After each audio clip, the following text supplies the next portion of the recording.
In the last court sitting, Magistrate Douglas Singiza issued a warrant of arrest against a prominent novelist Kakwenza. All his first duty is to appear in court without fail to explain his whereabouts.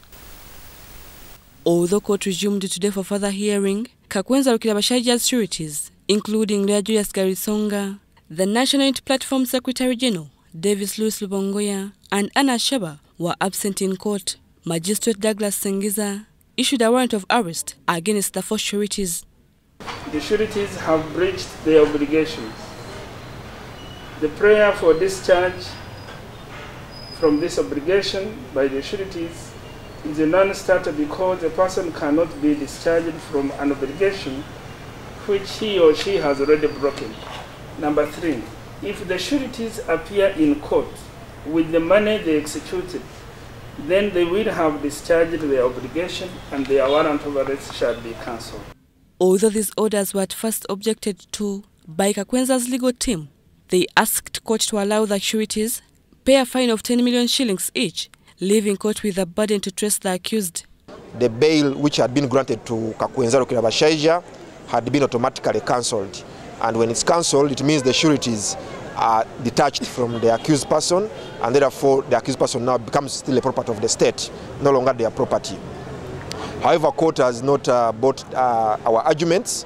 However, as we speak now, we are going to talk to them and then probably find ways of challenging this ruling and also get a stay of execution of the same. Kakwenza is facing charges of offensive communication when he disturbed the peace of the person of President General Kaguta Museveni and the Commander UPDF Land Forces, Lieutenant General Muhoozi Kainerugaba, using his Twitter handle at Kakwenza.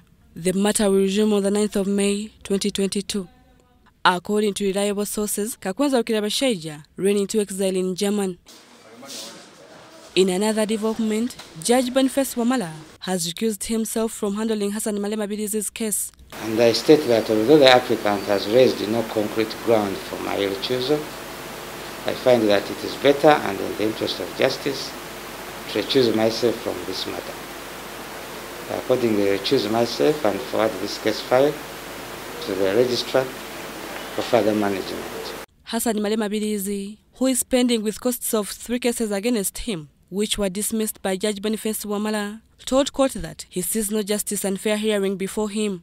And I expected that the right fair hearing question had to be determined first, to determine whether the submissions I made to court were valid under the circumstances then. Before Judge Wamala, Mabidizi was pending with a case where he wanted court to order prison authorities from handcuffing him on his way to court and within court premises, alleging that it violates his right to fair hearing. Judge Boniface Wamala closed the case file and ordered the file to be taken back to High Court Civil Division Registrar for allocation of another judge.